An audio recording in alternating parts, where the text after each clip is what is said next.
আমি জানি আমার রিভিউ পিটিশন বাতিল হবে, যেমনি ভাবে দুনিয়ার তাবৎ আদালতের নজির বাদ দিয়ে মিথ্যা মামলার ঠুনকো অজুহাতে মৃত্যুদণ্ডের রায় লিখেছিল সামান্য বিনিময়ে বিবেক বিক্রি করা বিচারকেরা।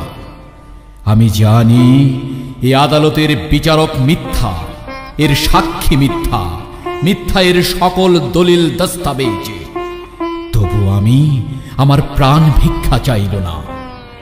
রাত যখন গভীর হয়, প্রতি রাতেই চলে ফাঁসির রিহার্সাল, চলে নানান কায়দা কানুন আর জান কবজের ইত্যকার কৌশল।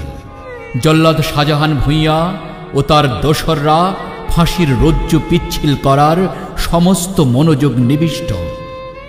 আমি জানি আমার দেহ থেকে যখন প্রাণবায়ু উড়ে যাবে, তারা আমার হাত ও পায়ের রগ কেটে দেবে।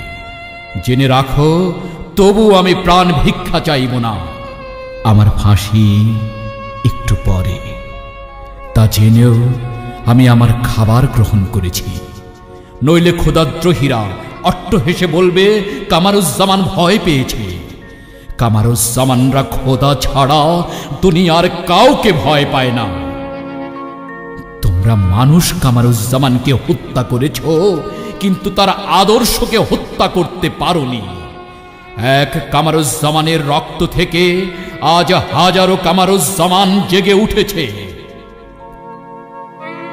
কারাগারের ইমাম সাহেব এসেছেন আমাকে কালেমা পড়াতে।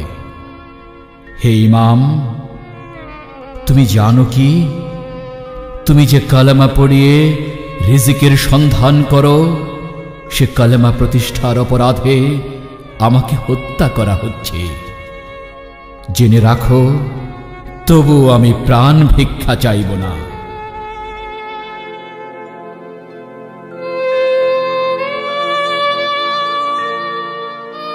মিশরের জামাল নাসের যখন আব্দুল কাদের আওদাকে দুটি ক্রেনের সাথে শিকল দিয়ে বেঁধে ঝুলিয়ে রেখেছিল আর বলেছিল, তুমি ক্ষমা চাও, নচেত তোমাকে চিড়ে ফেলা হবে। আব্দুল কাদের আওদাহ বলেছিলেন, আমি কোনো জালিমের কাছে প্রাণ ভিক্ষা চাইব না। তোমরাও জেনে রাখো, আমিও প্রাণ ভিক্ষা চাইব না। আমার শাহাদাতের পর আমার পরিবার আর ইয়াতীম সন্তানদের এক ঝঞ্ঝা বিক্ষুব্ধ সমুদ্রের উত্তাল তরঙ্গমালার উপর কেবলমাত্র মহান আল্লাহর অভিভাবকত্বে রেখে যাচ্ছি।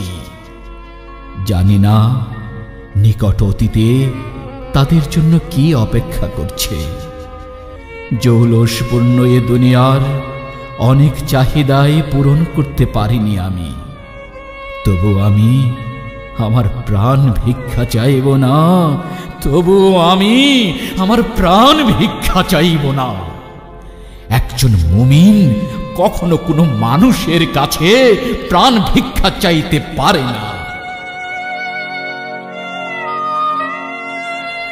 সৈয়দ আবুল আলা মওদুদকে যখন ফাঁসির মঞ্চের পাটাতনে দাঁড় করিয়ে বলা হয়েছিল, আপনি ক্ষমা চান, আপনাকে ক্ষমা করে দেয়া হবে, তিনি বলেছিলেন, মওতের ফয়সালা জমিনে নয়, আসমানে হয়।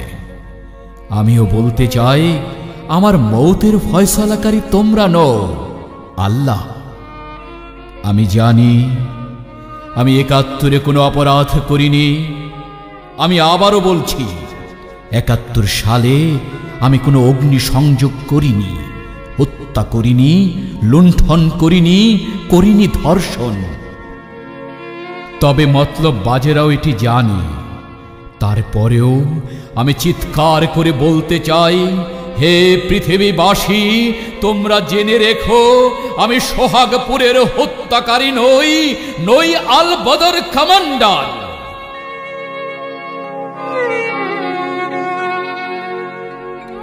আমার একটাই অপরাধ, আমি খোদার জমিনে খোদার আইন চাই, শত লোকের শাসন চাই, চাই একটি সুন্দর পৃথিবী, টেকনাফ থেকে তেতুলিয়া, রূপসা থেকে পাথরিয়া, তামাবিল থেকে বাংলা বাঁধ, একজন সুন্দরী রমণী মূল্যবান অলংকার পরে নির্দ্বিধায় চলতে পারবে তার পথ, যেমনি ভাবে চলেছিল সানা থেকে হাজরামাউত।